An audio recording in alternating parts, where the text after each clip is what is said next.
ఈరోజు మనం పార్ట్ 12లోకి వచ్చేసాము. ఆ, ఆ, పడుకో, పొద్దుట మాట్లాడదాం. రేపు ఆదివారమేగా, ఇంట్లోనే ఉంటాను. ఆ గదిలో ఫ్యాన్ ఉంది కదా, అక్కడ పడుకో అన్నాడు రామకృష్ణ. ఆ బెడ్ మీద వాలి చాలీ చాలని తలగడ గలీబు నలిగిన మాసిన దుప్పటి గురించి ఆలోచించే ఓపిక లేక అలా పక్క మీద వాలిపోయింది పూజ. ఉదయం లేచింది మొదలు ఏదో దానికి అరుస్తూనే ఉంది పద్మ. అసలు పద్మ కేకలకే మెలకువ వచ్చేసింది పూజకి. అబ్బా, దరిద్రపు వెధవ, వేలాడలేమిటిరా చచ్చినాడా, వళ్ళు ఇల్లు అంతా కొలిమావు. ఏమండి, వీడిని పట్టుకొని బాత్రూంలోకి తీసుకురండి, కడుగుతాను తో మొదలైంది రోజు. ప్రతిదానికి ఏదో అరుస్తూనే ఉంది. పూజకి పక్క మీద నుంచి లేవాలనిపించలేదు. అలా కళ్ళు మూసుకు పడుకుండిపోయింది. ఏమిటి, మీ అమ్మాయి ఇంకా లేవలేదేమిటి? 7 గంటలయింది. ఆడపిల్ల ఏమిటలా పొద్దెక్కే వరకు పడుకోవటం? లేపండి ఆజ్ఞాపించింది. అంతే. పూజ, లే లే, ఏడైంది? పిన్ని పిలుస్తుంది అన్నాడు రామకృష్ణ. బాత్రూంలోకి వెళ్ళి పళ్ళు అవి తోముకోనరా అని అన్నాడు మళ్ళీ. బాత్రూమ్ నిండా గుడ్డలు, ఓ మూల ఇందకటి దొడ్డి గుడ్డలు, ఇంకో మూల కుంకుడికాయల పిప్పి, గోడలు నల్లగా మురికిగా,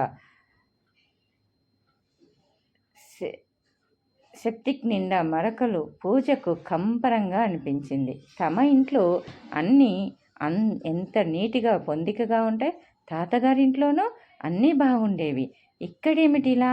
అబ్బా, ఈవిడికి ఇల్లు సర్దుకోవడం కూడా రాదు కాబోలు అనుకుంటూ ఎలాగో పళ్ళు తోముకున్నాననిపించి బయటపడింది పూజ.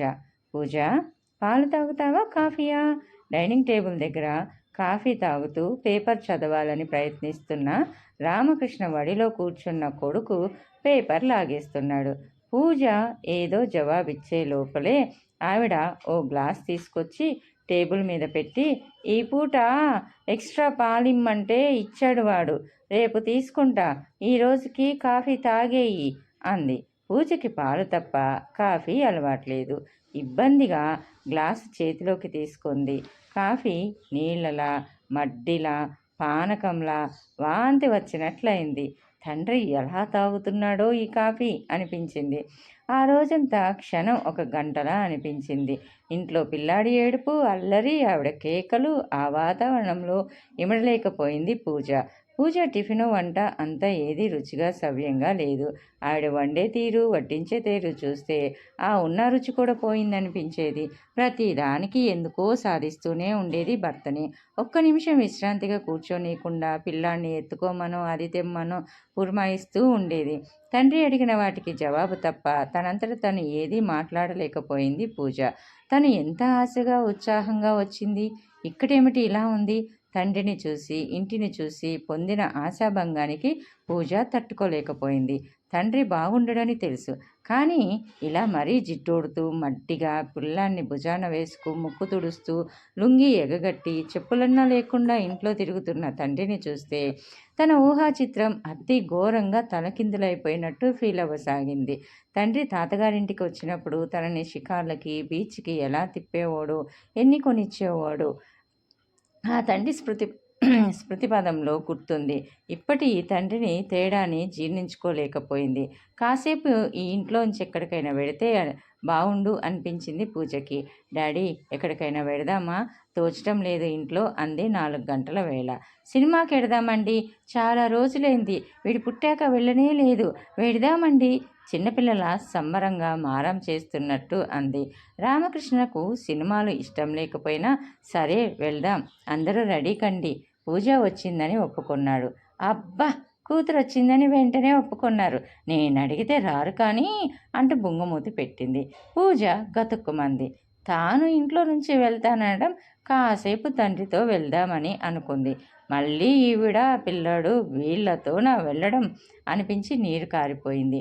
సినిమాలో ఆవిడ చేసిన గొడవ, సినిమాలో లీనమైపోయి హాస్యం వస్తే నవ్వటం, ఏడుపు సీన్లు వస్తే ఏడ్చేయడం, పెద్దగా మధ్యలో కామెంట్లు, దానికి తోడు రవి చేతుల్లో ఉండకుండా కిందికి దిగిపోతానని పేచి ఆవిడ సినిమాలో లీనమైపోతే సగం సేపు కొడుకునెత్తుకొని రామకృష్ణ బయట నిలబడిపోయాడు.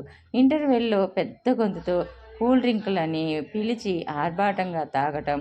అసలు సినిమా కంటే ఆ సినిమా విస్తుపోయి చూసింది పూజ. ఆవిడ ధోరణికి ఆవిడతో వెళ్ళినందుకు సిగ్గుపడిపోయింది. సినిమా ఫార్సు అలా ముగిశాక చచ్చినా ఇంకెప్పుడు ఆవిడ ఉంటే ఇంకెక్కడికి వెళ్ళకూడదు అని అనుకుంది పూజ. మర్నాడు సోమవారం ఉదయం తండ్రి 8 గంటలకల్లా వెళ్ళిపోగానే ఇంకా ఇంట్లో తోచక పిచ్చెక్కింది పూజకి. ఆవిడ ఏదో ప్రశ్నలు వేయటం, పెద్ద జోకులా ఏదో అని నవ్వటం, పిల్లాడితో అరుపులు అవన్నీ సహించలేక దొరికిన పాత మ్యాగజైన్ పట్టుకొని చదువుకుంటూ కూర్చుంది పూజ. రవి పక్కన కింద కూర్చొని బొమ్మలతో ఆడుకుంటున్నాడు. ఏయ్ పూజ, ఇలారా కొంచెం, ఈ ఉల్లిపాయ కొయ్యి, ఈ బియ్యం ఎదురు, నేను నీళ్లు పోసుకొని వస్తాను అంది పద్మ. నిజానికి పూజకి అప్పటి వరకు ఏ చిన్న పని చేత కాదు. తల్లి చెప్పలేదు, తాను చెయ్యలేదు. ఇంట్లో తన ధోరణికి అసలు తల్లి తనతో ఏం చెప్పేది కాదు. రాదు అంటే ఏమనుకుంటుందోనని తల ఊపింది. ఉల్లిపాయ కత్తితో కోయగానే కళ్ళు మండాయి. ఆ చేత్తో కళ్ళు నులమగానే ఇంకాస్త మండి నీరు కారింది. అబ్బా అంది. మరోసారి కత్తితో కోయబోగా వేలు తెగి కెవ్వుమంది. అమ్మా అంటూ అరిచింది. బాత్రూంలో పద్మకి వినపడలేదు. తెగిన చెయ్యి కుళాయి కింద కడిగి వేలు పట్టు కూర్చుంది. అదేమిటి తడగలేదు? స్నానం చేసి వచ్చి ఆశ్చర్యంగా చూసింది పద్మ. నాకు రాదు, నా చెయ్యి కూడా తెగింది, కళ్ళు మండిపోయాయి, నాకు రాదు బాబు అని అంది పూజ. అబ్బా సుకుమారి, 8 ఏళ్ల పిల్లని ఉల్లిపాయలో పోయటం కూడా రాదు, మీ అమ్మ నిన్ను బాగానే పెంచుతుంది అని అంది. ఆ మాటకి ఉక్రోషం వచ్చి ఏదో అనాలి అని అనుకుంది. కానీ ఏమనుకుంటుందోనని జంకింది. నీ అంత ఉన్నప్పుడే మా అమ్మ నా చేత ఎన్ని పనులు చేయించిందో తెలుసా? గిన్నెలు కడిగేదాన్ని, ఇల్లు తుడిచేదాన్ని, కూరలు తరిగేదాన్ని అంటూ ఏకరవు పెట్టింది పద్మ వంటింట్లో పనిచేస్తూ. మరో 2 నిమిషాలకి మరో కేక. అయ్యయ్యో, పిల్లాడలా ఉచ్చపోసి ఉచ్చలో ఆడుకుంటుంటే చూస్తూ ఊరుకున్నావేమిటమ్మా? బాగుంది, ఆ మాత్రం వాడిని తీస్తే అరిగిపోతావా అంటూ వాడిని ఉచ్చలో నుంచి లేపి పూజవడిలో కూర్చోబెట్టింది.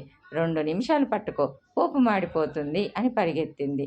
వాళ్ళంతా ఉచ్చతో బురదగా ఉన్న కాళ్ళతో తన ఒళ్ళో ఉన్న రవిని చూసి బిక్క చచ్చినట్లయిపోయింది పూజ. ఒళ్ళో నుంచి తీసివేయాలనిపించింది. అలా ప్రాణాలుగ్గు పట్టుకున్నట్లు కూర్చుంది. ఆ క్షణంలో అభిషేక్ని తన ఒడిలో కూర్చోపెడితే గిల్లటం గుర్తుకు వచ్చింది.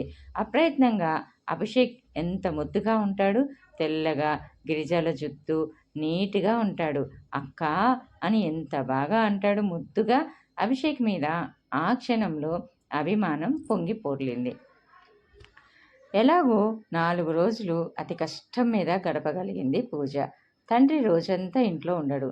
తండ్రితో కూడా ఇక మాట్లాడటానికి ఏం సంగతులు మిగలలేదు. ఇంట్లో వాతావరణంతో ఈ 4 రోజులకే పిచ్చెక్కినట్లయిపోయింది పూజకి. కానీ వెళ్ళిపోతానని ఎలా చెప్పటం? వీళ్ళు ఒప్పుకున్నా గొప్పగా మా డాడీ దగ్గర 15-20 రోజులుండి వస్తానని దెబ్బలాడి మరీ వచ్చిన తాను 4 రోజులకే వెనక్కి వెళితే తల్లి అయిందా రోగం, తెలిసిందా అంటూ హేళన చేస్తుందేమోనన్న అభిమానంతో మరో 2 రోజులు ఉగ్గపట్టుకుంది. ఏం తోచటం లేదా పూజ?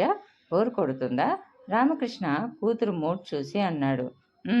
స్కూలు లేదు, ఇక్కడెవరు ఫ్రెండ్స్ లేరు కదా, తోచటం లేదు డాడీ అనేసి చెప్పింది. అవును, స్కూలు ఫ్రెండ్స్ లేకుండా ఇంట్లో ఏం తోస్తుంది అని అన్నాడు. రేపు వెళ్ళిపోతా డాడీ, ఎగ్జామ్స్కి ప్రిపేర్ అవ్వాలి అని అంది పూజ. అదేమిటి అప్పుడే పెడతావా? 15 రోజులు ఉంటానన్నావు కదా అని అడిగాడు. అవును అన్నాను, కానీ చదువుకోవాలి. అయినా ఇక్కడ తోచటం లేదు, ఎవరూ లేరు ఆడుకోవడానికి అనేసి అంది. ఈ ఆదివారం ఇంట్లో ఉంటాగా, సోమవారమో మంగళవారమో వెళుదు గానిలే అని అన్నాడు. ఏమో పాపం మన పూజ పాపం మన పూజకి ఇక్కడ బాగాలేదంటుంది, అక్కడ బాగాలేదంటుంది, ఇక్కడికి తీసుకొచ్చేద్దామా పరీక్షలు అవ్వగానే, నీకు తోడు ఉంటుంది కదా. భార్య వంక చూచి బ్రతిమాలుతున్నట్టుగా అడిగాడు. తండ్రి అంత దిగజారిపోయి ఆవిడ్ని పర్మిషన్ అడగడం చూస్తే లేకిగా అనిపించింది పూజకి. బాబోయ్ వద్దు వద్దు, నేను రాను అని అందామనుకుంది పూజ.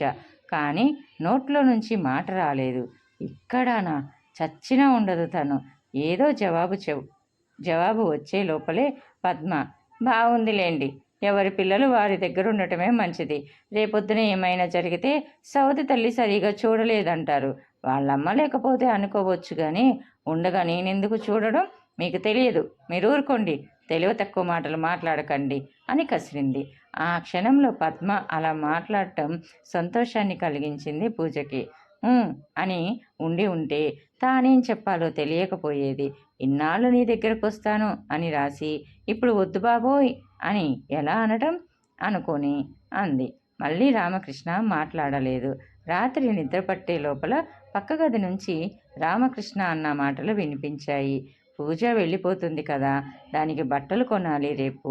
నువ్వు పూజ వెళ్ళి కొనకూడదు అని అన్నాడు. కొనండి, నేను వద్దంటానా? వద్దంటే సవతి తల్లి అనరు. మీ కూతురు మీ ఇష్టం. ఆ పిల్లకి నే కొనేవి నచ్చుతాయా? అబ్బో, వేలడంత లేదు. అప్పుడే ఏం షోకులు! కుర్చీలో నుంచి కదలదు, బట్ట నలగకూడదు, జోళ్ళు విప్పదు. మీ అమ్మాయి చిట్టీలు బాడీ గౌన్లు ఎంత ఖరీదువో చూసారా? షోకులు భలే తెలుసులేండి మీ అమ్మాయికి.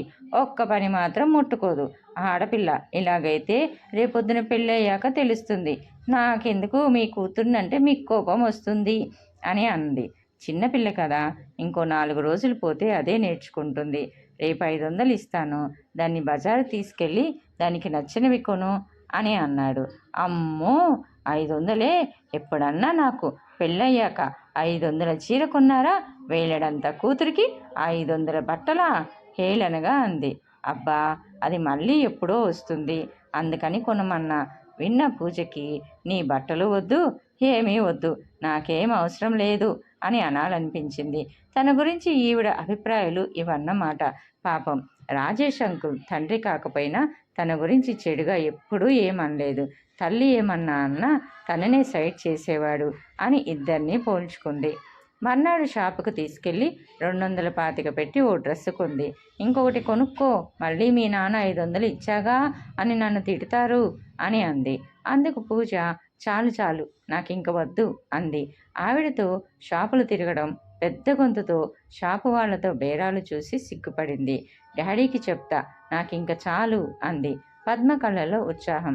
అయితే నేను చీర కొనుక్కుంటాను, ఈ డబ్బుతో చిన్నపిల్లల సంబరపడుతూ తన కోసం ఓ చీర కొనుక్కుంది. ఆ రాత్రి ప్లేన్ టికెట్ గురించి వాదన జరిగింది. అబ్బో, 650 టిక్కెటా?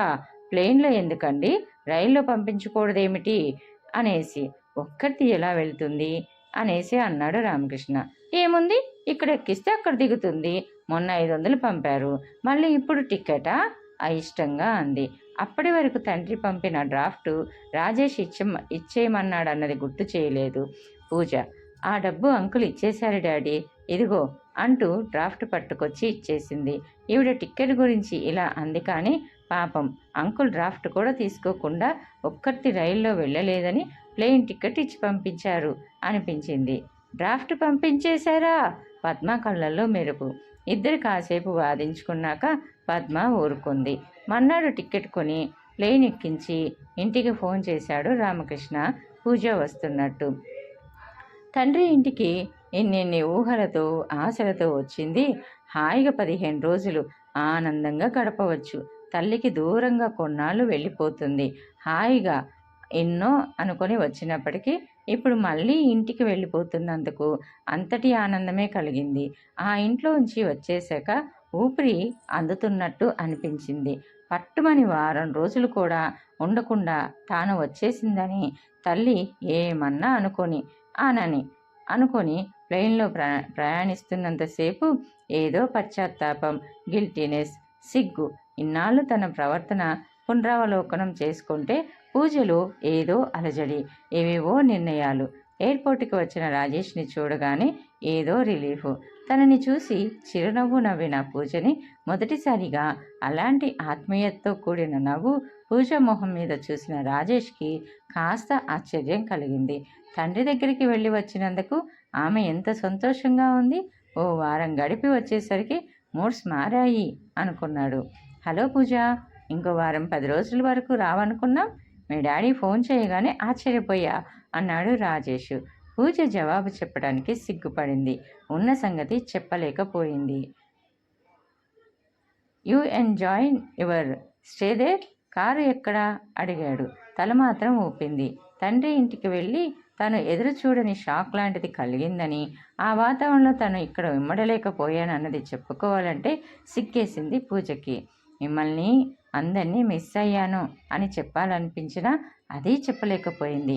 వెళ్లే ముందు తాను చేసిన గొడవ, తర్వాత ఇప్పుడు ఒక్కసారిగా తనలో ఈ మార్పు చూసి వాళ్ళేం హేళన చేస్తారో అని బిడియపడింది. ఇంటికి చేరాక అర్చన పూజని చూసి కూడా పలకరించలేదు. రోజు స్కూల్ నుంచి వచ్చిన పిల్లలాగే ఊరుకుంది. అర్చనకి తల్లితో మాట్లాడాలంటే ఎంబ్రాసింగ్గా అనిపించింది. తాను చేసిన గొడవ తల్లి మర్చిపోలేదులే, మమ్మీ అందుకే మాట్లాడలేదు అనుకుంది. తానంతట తాను మాట్లాడలేకపోయింది. అభిషేక్ మొహం ఇంత చేసుకొని అక్కా అంటూ పరిగెత్తుకు వచ్చాడు. అభిషేక్ని మనస్ఫూర్తిగా ఎత్తుకుంది. ప్లేన్లో ఇచ్చిన చాక్లెట్లు, బిస్కెట్ ప్యాకెట్లు ఇస్తూ గదిలోకి తీసుకువెళ్ళింది. వాడితో మాట్లాడుతూ ముద్దు పెట్టుకుంది. రాజేషు, అర్చన మొహాలు చూసుకున్నారు. ఏమన్నా చెప్పిందా? నెమ్మదిగా అడిగింది అర్చన. ఏం చెప్పలేదు అన్నట్టు తల ఆడించాడు. అర్చనకి కూతుర్ని అక్కడ సంగతులు అడగాలని ఉన్నా, వెళ్లే ముందు గొడవ, తర్వాత తానంతట తాను మాట్లాడదలుచుకోలేదు. అక్కడ తోచినట్టు లేదు, అందుకే వచ్చేసిందేమో అన్నాడు రాజేషు.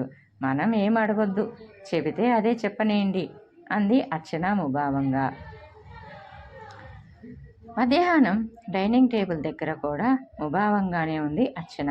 టెన్షన్ తగ్గించడానికి అన్నట్టు Rajesh how is your daddy అన్నాడు. ఓకే ఫైన్ అని మాత్రం అంది. ఇంకేమన్నా అక్కడి సంగతులు చెప్తుందేమోనని రాజేష్ అనుకున్నాడు, కానీ ఏం చెప్పలేదు. పూజకి తల్లితో ఎలా కల్పించుకు మాట్లాడాలో తెలియలేదు. తింటూ తింటూ కంటి చివర నుంచి తల్లిని చూసింది. గంభీరంగా ఉన్న అర్చన మొహం చూసి మమ్మీకి బాగా కోపం వచ్చింది అనుకుంది. తను అలా ప్రవర్తించినందుకు సిగ్గుపడింది. సాయంత్రం తన్మయ్య దగ్గరికి వెళ్ళింది. ఓ పూజ, వచ్చేసావా? ఇంకా 15 రోజులకి వస్తావు అనుకున్నాను తన్మయ్య సంతోషంగా అంది. ఇద్దరు టెర్రస్ మీద కూర్చున్నారు. ఏం తొందరగా ఎందుకు వచ్చేసావు అని అడిగింది. అక్కడ తోచలేదు. తను డాడీ ఆఫీస్కి వెళ్ళిపోయాక ఇంట్లో ఒక్కరితోనే, ఆవిడ ఏదో పని చేసుకుంటుంది, మాట్లాడడానికి ఎవ్వరూ లేరు, తోచలేదు. ఇక్కడైతే స్కూలు, హోంవర్కు, నువ్వు, ఆంటీ అందరూ ఉన్నారు, అందుకే అక్కడ ఉండాలనిపించలేదు, బోరు కొట్టి వచ్చేశాను అని మాత్రం అందే. కానీ అక్కడి సంగతులు, తన భావాలు తన్మయ్యతో కూడా చెప్పలేదు. చెబితే అది తన తల్లికి తెలుస్తుంది అని చెప్పలేదు. అవును, ఈ ఇయర్ ఎండింగ్ తర్వాత హాస్టల్లో జాయిన్ చేస్తారట నిన్ను. మా మమ్మీ మాట్లాడుకుంటుంటే విన్నాను అని చెప్పింది తన్మయ్య. పూజ మొహం తెల్లబడింది. ఇంకా అది ఇంట్లో ఉంటే నాకు పిచ్చెక్కుతుంది, దాంతో చావలేను నేను. డబ్బైతే అయ్యింది, హాస్టల్లో పడేస్తాను, ఈ గొడవ పడలేను అని అంది మీ మమ్మీ అంటూ తన్మయ్య చెప్పుకుపోతుంది. పూజ మొహం చూసి ఉంటే తన్మయ్య మాటలు ఆపేదేమో. హాస్టల్ లైఫ్ బాగుంటుంది కదూ, ఐ టు జాయిన్ యూ అంది తన్మయ్య. అంతవరకు తన తప్పుకి పశ్చాత్తాపడుతూ అది ఎలా చెప్పాలో తెలియక సతమతమవుతున్న పూజ ఆ మాటలు వినగానే మళ్ళీ కరిగిన మంచు గడ్డకట్టినట్టు అయిపోయింది. తనని హాస్టల్లో పడేసి వదిలించుకోవాలనుకుంటుందన్నమాట మమ్మీ. తన ఇంట్లో నుంచి పంపేసి హాయిగా ఉండాలని ప్లాన్ అన్నమాట అంటూ అంతవరకు తేటగా ఉన్న పూజ మొహం మళ్ళీ మబ్బులు కమ్మిన చంద్రుడిలా అయిపోయింది. మళ్ళీ మూడ్ ఆఫ్ అయిపోయింది. అంటే తను ఎప్పటికీ వేరే, తనని ఎప్పటికీ దూరంగానే ఉంచుతారు. తనను కలవాలనుకున్నా మమ్మీ కలవనీయదు. ఇక ఆ తర్వాత తన్మయ్య మాటలు ఏవి తలకెక్కలేదు పూజకి. రాగానే కలకలలాడిన మొహం రాత్రి అయ్యేసరికల్లా మామూలు అయిపోవడం చూసి తండ్రిని చూసిన సంబరంలో కాస్త సంతోషంగా కనిపించింది. ఇక్కడికి రాగానే మళ్ళీ మామూలే అని అనుకున్నారు రాజేషు, అర్చన. సంవత్సరం పరీక్షలు అయ్యే వరకు పెద్దగా ఏ గొడవలు జరగకుండా గడిచిపోయింది. పూజ తనని హాస్టల్కి పంపిస్తారు అన్న నిజం మనసుని తొలుస్తుంటే ప్లేన్లో చేసుకున్న నిర్ణయాలు అన్నీ సడలిపోయి తల్లితో ఉండలేకపోయింది. మాటలు బొత్తిగా తగ్గించేసింది. మాట్లాడితే రాజేష్తో, కొంచెం అభిషేక్తో మనసులో ఇదివరకటి కసి ద్వేషం లేకపోయినా తల్లితో ఫ్రీగా మసనలేకపోయింది. విసుర్లు పొగరుగా జవాబులు ఇవ్వకపోయినా మనసు విప్పి మాట్లాడలేదు. పూజ ధోరణి మూడ్స్ అలవాటైపోయి ఎలాగో ఈ 3 నెలలు అయిపోతే హాస్టల్కి వెళ్ళిపోతుంది. ఎందుకు గొడవ అన్నట్టు అర్చన కూడా అట్టే పట్టించుకోకుండా పూజతో ఏ వాదనకి దిగకుండా గడపటం అలవాటు చేసుకుంది. పూజతో గొడవపడి రాజేష్కి మనశ్శాంతి కరువు చేయాలంటే భయంగా ఉండటం ఒక కారణం అవడంతో అన్నిటికీ మౌనంగా ఉండి 3 నెలలు గడిపింది. పూజ పరీక్షలయ్యాక ఓ రోజు మెంటల్గా పూజని ప్రిపేర్ చేయాలన్న ఉద్దేశంతో అర్చన పూజ స్కూల్స్ తెరిచాక ఈ ఏడాది నిన్ను హాస్టల్లో జాయిన్ చేయాలనుకుంటున్నాం. అందుకే స్కూల్ మార్చి హాస్టల్ ఉన్న స్కూల్లో సీట్కి హాస్టల్కి అప్లై చేశాం అంది పూజ. పూజ ఒకసారి తల్లి కళ్ళల్లోకి సుటిగా చూసింది. ఈ ఇంట్లో మా మధ్య ఉండటం నీకు ఇష్టం లేదని అనేక సార్లు అన్నావు. మీ డాడీ దగ్గరికి వెళ్ళాలని ప్రయత్నించావు. ఆయన తీసుకువెళ్ళకపోవడంతో ఆ ఆలోచన సాగలేదు. ఒకే ఇంట్లో ఉంటూ మనం శత్రువుల్లా మెలిగే కంటే ఒకరికొకరు దూరంగా ఉంటేనైనా అభిమానాలు ఉంటాయేమోనన్న ఉద్దేశంతో నిన్ను హాస్టల్లో చేర్చాలని నిర్ణయించాము మేము. నీకు సంతోషాన్ని ఇవ్వలేకపోయాము. హాస్టల్లో ఫ్రెండ్స్ మధ్య ఉంటే నీకు సంతోషంగా ఉంటుందని అని చెప్తుంది. అందుకు పూజ, నా సంతోషానికి ఏంలే, నేను లేకుండా వెళ్ళిపోతే నీకు సంతోషంగా ఉంటుంది కదా అని వ్యంగ్యంగా అంది. పూజ కళ్ళల్లో హేళన చూపుతూ అర్చన కూతురి వంక సుటిగా చూసింది. వ్యంగ్యాన్ని పట్టించుకోకుండా, అవును, మనిద్దరం దూరంగా ఉంటే నువ్వు నేను ఇద్దరం సంతోషంగా ఉండగలుగుతామనే ఈ ఏర్పాటు చేశాను. దూరంగా ఉంటేనైనా తల్లి అంటే అర్థం తెలుస్తుందేమో నీకు అన్న ఆశతో అని అంది. అవును, నీకు కూతురంటే ఏమిటో తెలుస్తుందేమో అని.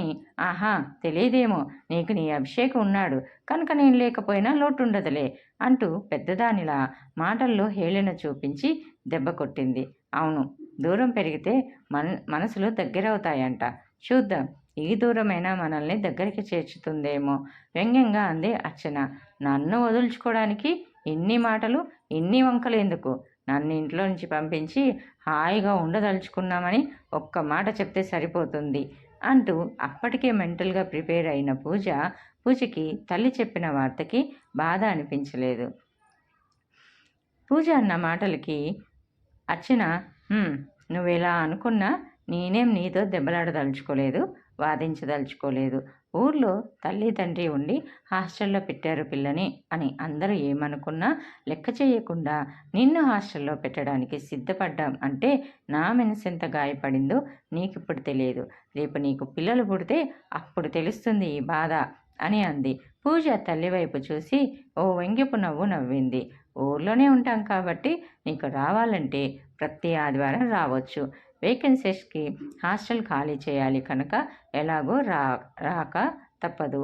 ఈ మాత్రం దానికోసం ఇంత ఖర్చు పెట్టి నిన్ను హాస్టల్లో పెట్టడంలో ఉద్దేశం నీకు మాకు మనశ్శాంతి ఉండాలని అర్థం చేసుకో అంటూ అర్చన ఇంకా మాట్లాడాల్సింది ఏమీ లేదు అన్నట్టు అక్కడి నుంచి లేచి వెళ్ళిపోయింది. తల్లిని వెళ్ళిన వైపు పెదాలు కొరుక్కుంటూ చూస్తూ ఉండిపోయింది పూజ. 8 సంవత్సరాలు. ఈ 8 ఏళ్లలో పూజ విడబోయే మొక్క నుంచి అప్పుడే విచ్చిన పువ్వులా మారింది.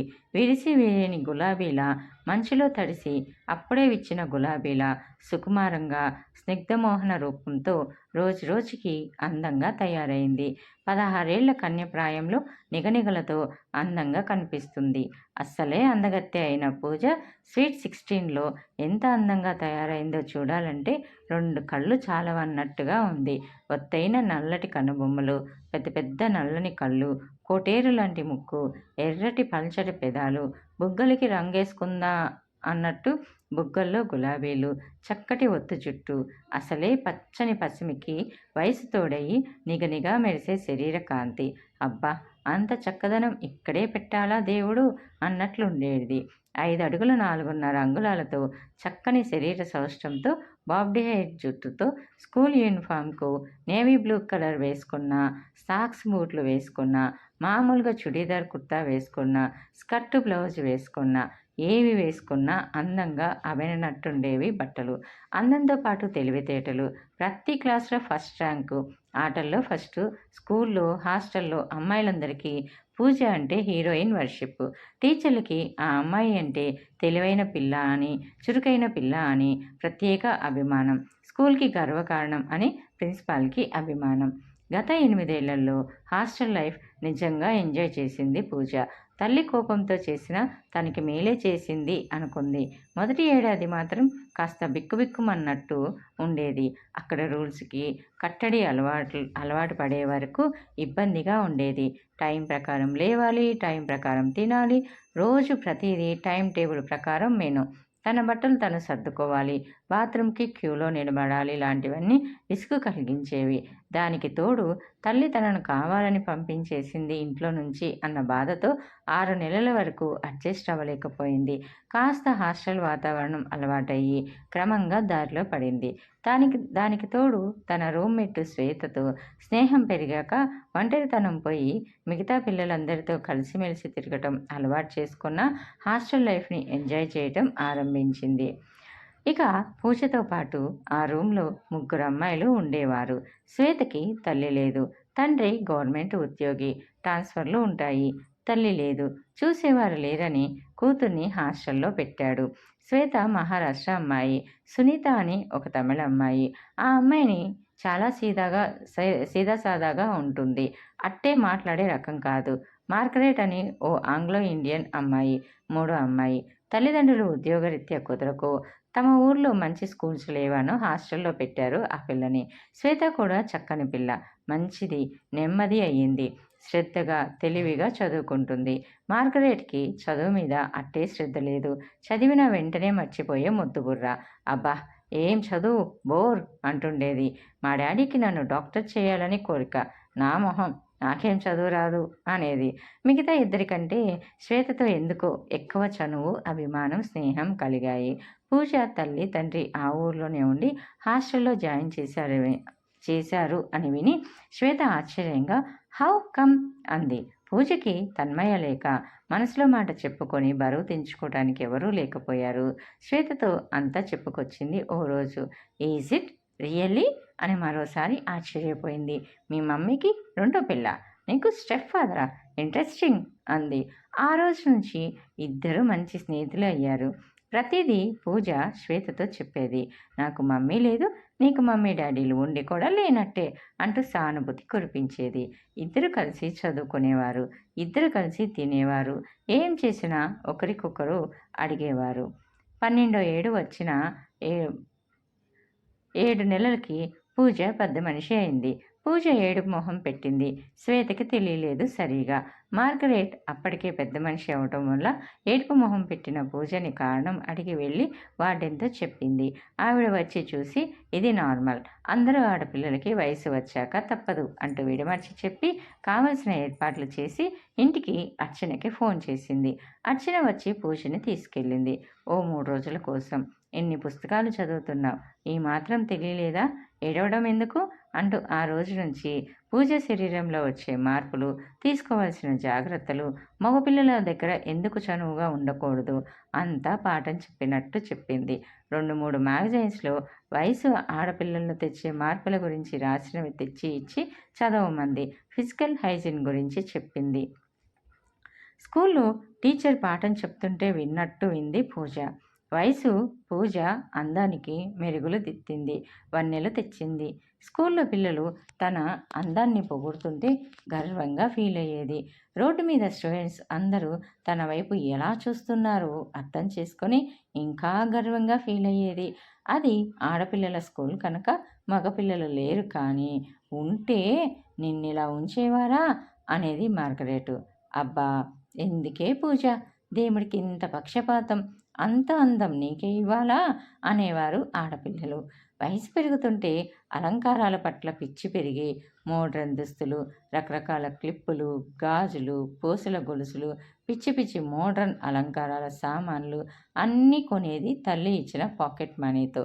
అర్చన మళ్ళీ ఉద్యోగంలో చేరటంతో, ఒకరికి ఇద్దరి సంపాదన అవటంతో పూజకి కావలసినవన్నీ రాజేష్ని ఇబ్బంది పెట్టకుండా తానే కొనేది. కూతుర్ని హాస్టల్లో ఉంచటానికి డబ్బు ఖర్చు అని వెనకాడేది కూడా కాదు అర్చన. దాంతో వేసిన డ్రెస్సు వెయ్యకుండా, తొడిగిన చెప్పులు తొడగకుండా అన్నట్లు వేసేది వేషాలు. వారానికి ఓ సినిమా చూపించేవారు హాస్టల్లో. టీవీలో ప్రోగ్రాంలు శని ఆదివారాలు చూడనిచ్చేవారు. సెలవులకి వెళ్తే ఇంట్లో వీడియోలో పిక్చరు, మ్యాగజైన్స్. ఈనాటి అయినింటి ఆధునిక అమ్మాయిలకి ప్రతీక అన్నట్లుండేది పూజ. చెవిలో వాక్మ్యాన్ పెట్టుకుని ఇంగ్లీష్ మ్యూజిక్ వినడం, పుస్తకాలు చదవటం, ఎవరితో మాట్లాడకుండా గదిలో కూర్చునేది. సెలవులకి వచ్చినప్పుడు తన్మయ్యతో మాత్రం మాట్లాడేది. ఇద్దరు కలిసి టెర్రస్ మీద కూర్చొని గంటల తరబడి మాట్లాడుకునేవారు. లేదంటే పార్కుకి వెళ్ళేవారు. మధ్యాహ్నం మ్యాట్నీలకి వెళ్ళి వచ్చేవారు. సెలవులకి వచ్చి ఉన్న 4 రోజులు ఏ గడువులు లేకుండా ఉంటే చాలన్నట్టు అర్చన కూడా పూజ ఏం చేసినా, ఎలా తిరిగినా పట్టించుకునేది కాదు. ఈ కాలం పిల్లల ధోరణే అంతా అనుకొని ఊరుకునేది. I am happy that I get out of this house. ఓ రోజు మాటల మధ్య అంది పూజ తన్మయ్యతో. హాస్టల్కి పంపిస్తున్నారని ముందు ఉడుక్కున్నాను, కానీ నిజంగా I am grateful to my mother. I am enjoying it అంది. ఇక్కడ ఉండి రోజు టెన్షన్లో బతికే కంటే హాస్టల్ లైఫ్ చాలా బాగుంది, ఎంతో బాగుంది అని అంది. మీ మమ్మీ కూడా చాలా హ్యాపీగా ఉందిలే. ఇంట్లో గొడవలు, టెన్షన్స్ తగ్గాయని, ప్రాణానికి శాంతి దొరికిందని మా మమ్మీతో అంటుంటే విన్నాను. అంకుల్ ఆంటీ భలే couple, made for each other అంటుంది మమ్మీ ఎప్పుడు వాళ్ళని. రాజేష్ అంకుల్ నిజంగా nice person. I like him so much. Mummy అన్నట్టు రాజేష్ అంకుల్ లాంటి హస్బెండ్ దొరికిన ఆడది అదృష్టవంతురాలు అంటుంది ఆంటీ. పాపం ముందు కష్టపడినా రాజేష్ అంకుల్ వల్ల సుఖపడుతుంది అని మా అమ్మ ఎప్పుడూ అంటుంది. భలే తిరుగుతారు ఇద్దరు, ఎప్పుడూ అరుచుకోరు, వాదించుకోరు. ఆంటీ అంటే ఆరాధన అంకుల్కి. ఆంటీ అందంతో అంకుల్ని కట్టేసుకుంది అంటుంది mummy. Really your mummy is beautiful అంది తన్మయ. తన్మయ మాటలు రుచించలేదు పూజకి. తనని ఇంట్లోంచి పంపించేసి ఇద్దరు ఎంజాయ్ చేస్తున్నారన్నమాట. తన్మయ తల్లి అందాన్ని పొగుడుతూ అన్న మాటలు కూడా రుచించలేదు. మమ్మీ తనకంటే బాగా ఉంటుందా? అసూయ కలిగింది తన్మయ మాటలు వింటే. తను ఒక మాట అడుగుతాను, నిజం చెబుతావా అంది పూజ. అందుకు తన్మయ ఏమిటి అడుగు అని అంది. టెల్ మీ ఫ్రాంక్లీ, మా మమ్మీ బాగుంటుందా, నేను బాగుంటానా? ఇద్దరిలో ఎవరెక్కువ బాగుంటారు? కాస్త సిగ్గుపడుతూ అడిగింది. అందుకు తన్మయ ఓస్ ఇదా, ఇంకా ఏదో అడుగుతావు అనుకున్నాను. నీవు బాగుంటావు, కానీ you are no more near your mummy. మా మమ్మీ అంటుంది ఎప్పుడు పూజ బాగుంటుంది, కానీ తల్లి అందం రాలేదు. తల్లి ముందు దిగదొడిపే అంటుంది మా అమ్మ. చూడు 35 ఏళ్ళు వచ్చిన ఇంకా ఇంత నాజుగ్గా ఉంటుందో. మీ అమ్మ కళ్ళు భలే బాగుంటాయి కదూ. ఆ జుత్తు చూసావా, 2 పిల్లలు పుట్టి టీనేజ్ పిల్ల ఉన్నట్లే ఉంటుంది. 25 ఏళ్ళంటే నమ్మేస్తారు అంటుంది మా మమ్మీ. మా డాడీ కూడా భలే మెచ్చుకుంటారు మీ మమ్మీని. చాలా ఫ్రాంక్గానే చెప్పింది తన్మయ. ఆ మాటలు వినగానే పూజ మొహం వాడింది. మీ మమ్మీది క్లాసిక్ బ్యూటీ అంటుంది మా మమ్మీ. పాతకాలం రాజవంశీయుల ఇళ్లలో అలాంటి అందకత్తెలు ఉండేవారట. ఒక్కొక్క మాట వింటున్న కొద్దీ పూజకి ఈర్ష్య ఎక్కువైపోయింది తల్లి మీద. అందుకే మమ్మీకి అంత గర్వం, తను బాగుంటుందని అందరూ మెచ్చుకుంటారని. గొప్ప. పూజ మాటల్లో అసూయ.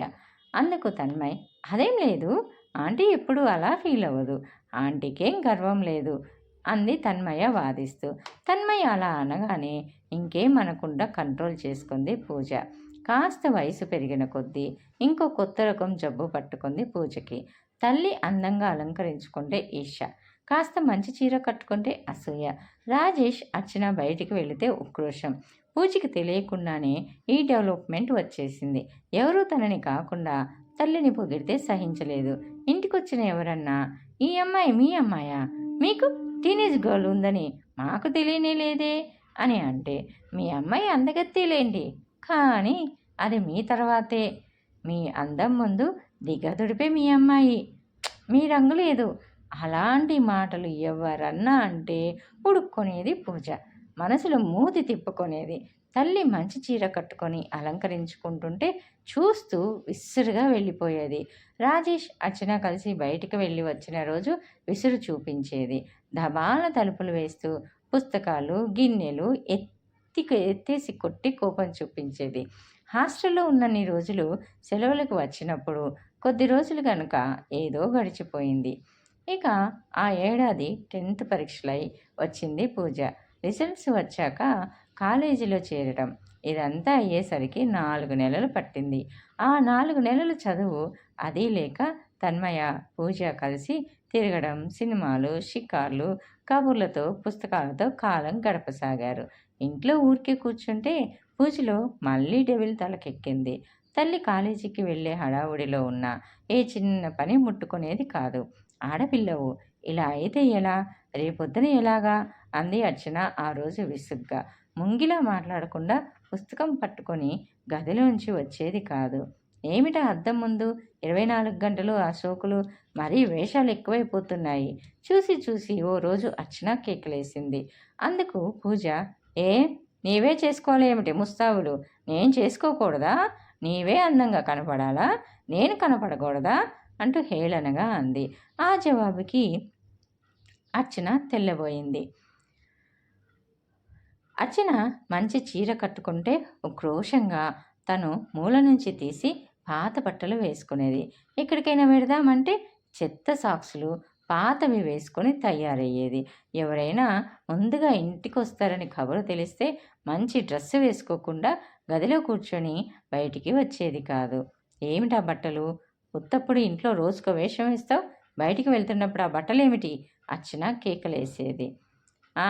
నువ్వు తయారయ్యావుగా, నేనెలా ఉంటే ఏంటి? అదో రకంగా వ్యంగ్యంగా జవాబిచ్చేది. నీ కూతురికి నీవంటే అసూయలా ఉంది అర్చన, ఓ రోజు సునీత తమాషాగా అన్నట్టు అంది. నీవు తనకంటే అందంగా ఉంటావని ఆ అమ్మాయికి ఈర్ష, తల్లి కూతుళ్ళకి మధ్య పోటీ, బాగుంది కదూ అంది హాస్యంగా. అందుకు అర్చన, అదే నాకు అర్థం కాదు సునీత. నా వైపు ఎందుకలా మింగేస్తున్నట్టు చూస్తుంది? మంచి చీర కట్టుకుంటే కురకురా చూస్తుంది. పార్టీకి దానికి వెళ్ళేటప్పుడు మేకప్ చేసుకుంటే ఎలా చూస్తుందో తెలుసా? నాతో దానికి వంతేమిటో, ఇదెక్కడన్నా ఉందా? అన్ని వింతలు మా ఇంట్లోనే జరుగుతున్నాయి. కన్న తల్లితో వంతేమిటి, అసూయ ఏమిటి? రాజేష్ నేను ఎక్కడికైనా వెళ్ళొస్తే ఆ రోజు దాని మొహం చూడాలి. ఏళ్ళు వస్తున్న కొద్దీ ఒక్కో ప్రాబ్లం దీంతో నాకు అని అంది అర్చన. నీవు తనకంటే అందంగా ఉన్నావని అందరూ అనడం తనకిష్టం లేదు. నిన్నెవరైనా పొగిడితే సహించలేదు. మా తన్మయ్య కూడా అదే అంది. అదేమిటమ్మా? పూజ వాళ్ళ అమ్మతో ఈష నేను ఎన్నిసార్లు నోటీస్ చేశాను అంది. అది కూడాను అని చెప్పింది సునీత. బాగుంది. ఈ అందం కన్న కూతురికి కూడా కంట అవుతుందన్నమాట. నే బాగుండటం కూడా నా తప్పెలా అవుతుంది అంది అర్చన. అమ్మ అంటే మీ అమ్మలా సింపుల్గా ఉండాలి. ఇంత పెద్దదై టీనేజ్ గారిని అనుకుంటుంది కాబోలు మా అమ్మ. అమ్మని చూస్తే అమ్మ అనిపించాలి కానీ ఏ సినిమా స్టారో అన్నట్లుంటే మనకి అటాచ్మెంట్ ఉండదు అంది పైగా అని చెప్పింది. బాగుంది దీని రీజనింగ్. అయినా నేనే వేషాలు వేస్తున్నాను. ఉద్యోగానికి వెళ్తున్నప్పుడు కాస్త నీట్గా డ్రెస్ అవ్వొద్దా? ఏదైనా పార్టీలకు వెళ్ళేటప్పుడు అందరూ వస్తే ఎక్కువ మేకప్ చేసుకోరా? అర్చన గాయపడ్డ మనసుతో అంది. అందుకు సునీత, ఊరుకొందు, మీ అమ్మాయి సంగతి నీకు తెలియదా? ఆ పిల్లని అసలు ఓ సైకియాట్రిస్ట్కి చూపించాలి. అసలు అన్నీ వింత ఆలోచనలు, వింత ధోరణి. ఆ మాటలు పట్టించుకుంటే అయినట్టే తేలిగ్గా తోసేసింది Sunitha. Meet my uncle Nikhil, he's my mummy's cousin brother అంటూ ఆ రోజు టెర్రస్ మీదకి తన్మయ్య తనతో పాటు తన అంకుల్ని తీసుకొచ్చి పరిచయం చేస్తూ అంది పూజతో. Hi, glad to meet you Pooja అన్నాడు నిఖిల్ చెయ్యి చాపి. పూజ చెయ్యి అందించింది. Hi, nice to see you అంది. నిఖిల్ 22 ఏళ్లవాడు. Engineering final year. ఐఐటి ఖరగ్పూర్లో చదివి రిజల్ట్స్ వచ్చే లోపల సెలవులకి కజిన్ సిస్టర్ ఇంటికి వచ్చాడు. నిఖిల్ 6 అడుగుల పొడుగుతో తెల్లగా స్మార్ట్గా ఉంటాడు. అప్పటి వరకు పూజకి ఏ మగపిల్లలు స్నేహితులు లేరు, పరిచయాలు లేవు ఏమో. నిఖిల్ చేయి చాపి షేక్ హ్యాండ్ ఇవ్వగానే ఆ స్పర్శకి ఏదో అయ్యింది. నిఖిల్ అందమైనవాడు, తెలివైన వాడే కాక మంచి మాటకారి. ఓ ఓ యూ లుక్ స్టన్నింగ్. మా తను చెబితే ఏదో కోస్తుంది అనుకున్నాను అన్నాడు పూజని పొగుడుతూ. ఆ మాటకి పూజ మొహం ఎర్రబడింది. తన్మయ్య నవ్వుతూ, so you agree that a have not exaggerate. పూజని చూసే నువ్వు అలా అంటున్నావు. You should see her mother. ఆమె అందం చూస్తే తెలుస్తుంది బ్యూటీ అంటే ఏమిటో అంది. ఆ మాటకి పూజ మొహం ముడుచుకుపోయింది.